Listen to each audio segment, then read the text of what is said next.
ಇನ್ನು ಸತೀಶ್ ಜಾರಕಿಹೊಳಿ ಸಿಎಂ ಆಗಲು ಕುಮಾರಸ್ವಾಮಿ ಅವರನ್ನ ಭೇಟಿ ಮಾಡಿದ್ದಾರೆ. ಮೈಸೂರಿನಲ್ಲಿ ಜೆಡಿಎಸ್ ಶಾಸಕ ಜಿಟಿ ದೇವೇಗೌಡರು ಅಚ್ಚರಿ ಹೇಳಿಕೆಯನ್ನ ಕೊಟ್ಟಿದ್ದಾರೆ. ಮೈಸೂರಲ್ಲಿ ಜೆಡಿಎಸ್ ಶಾಸಕ ಜಿಟಿಡಿ ಅಚ್ಚರಿ ಹೇಳಿಕೆ ಕೊಟ್ಟಿದ್ದಾರೆ. ಸಿಎಂ ಆಗೋದಕ್ಕೆ ಸತೀಶ್ ಜಾರಕಿಹೊಳಿ ಭೇಟಿಯಾಗಿರೋದು. ಸಿಎಂ ಆಗುವಂತ ಅವಕಾಶ ಸಿಕ್ಕರೆ ಜೆಡಿಎಸ್ ಬೆಂಬಲ ಕೇಳಿರಬಹುದು. 18 ಶಾಸಕರ ಬೆಂಬಲವನ್ನ ಸತೀಶ್ ಜಾರಕಿಹೊಳಿ ಕೇಳಿರಬಹುದು. ರಾಜಕಾರಣದಲ್ಲಿ ಏನ್ ಬೇಕಾದ್ರೂ ಆಗ್ಬೋದು ಅಂತ ಜಿಟಿಡಿ ಒಂದು ಹೊಸ ಬಾಂಬ್ ಹಾಕಿದ್ದಾರೆ. ನಾಯಕರ ಜೊತೆ ರಾಷ್ಟ್ರಾಧ್ಯಕ್ಷರು ರಾಜ್ಯಾಧ್ಯಕ್ಷರು ಕೂತ್ಕೊಂಡು ಮಾತಾಡ್ತಾ ಇರೋರು ಸತೀಶ್ ಜಾರಕಿಹೊಳಿ. ಅವ್ರಿಗೆ ಗೊತ್ತಿರುತ್ತೆ, ಅವ್ರಿಗೂ ಮುಖ್ಯಮಂತ್ರಿ ಆಗಬೇಕು ಅಂತ ಆಸೆ ಇದೆ. ಹೋಗಿ ಚರ್ಚೆ ಮಾಡಿದ್ದಾರೆ. ಸಂದರ್ಭ ಬಂದರೆ ನೀವು 19 ಜನ 18 ಜನ ಇದ್ದೀರಿ, ಸಪೋರ್ಟ್ ಮಾಡಿ ಅಂತ ಕೇಳ್ಬೋದು, ಕೇಳಿರ್ಬೋದು, ಗೊತ್ತಿಲ್ಲ. ರಾಜಕಾರಣದಲ್ಲಿ ಜನಕ್ಕೆ ಕನ್ಫ್ಯೂಷನ್ನು. ಇದೇನು ಕಾಂಗ್ರೆಸ್ಸು, ಬಿ ಜೆ ಪಿಯೋ ಜೆ ಡಿ ಎಸ್ಸು,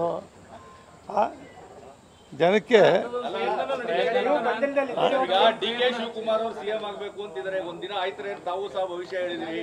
ನಾನೇನು ಹೇಳಿದೆ ಸಿದ್ದರಾಮಯ್ಯನವರು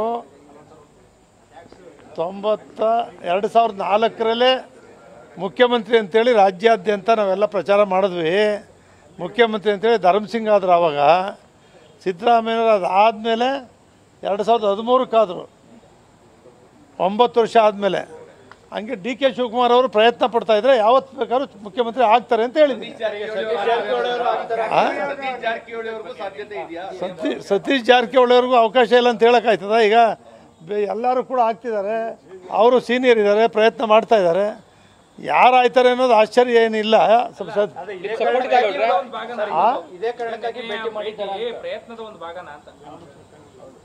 ನೂರಕ್ಕೆ 100 ಅವರು ಪೇಪರಲ್ಲಿ ನೋಡಿದ್ರೆ, ಟಿ ವಿಗಳಲ್ಲಿ ನೋಡಿದ್ರೆ, ಅವರು ಹತ್ತಿರದಿಂದ ಕೂತು ಮಾತಾಡ್ತಾ ಇರೋದು ನೋಡಿದ್ರೆ, ಅವ್ರು ಇನ್ಯಾರೋ ಮಂತ್ರಿಗಳನ್ನ ಭೇಟಿ ಮಾಡಿಸ್ತಾ ಇದ್ದಾರೆ, ಕುಮಾರಸ್ವಾಮಿ ಅವರು ಕರ್ಕೊಂಡೋಗಿ ಅಂತೇಳಿ ಹೇಳ್ತಾ ಇರೋದು.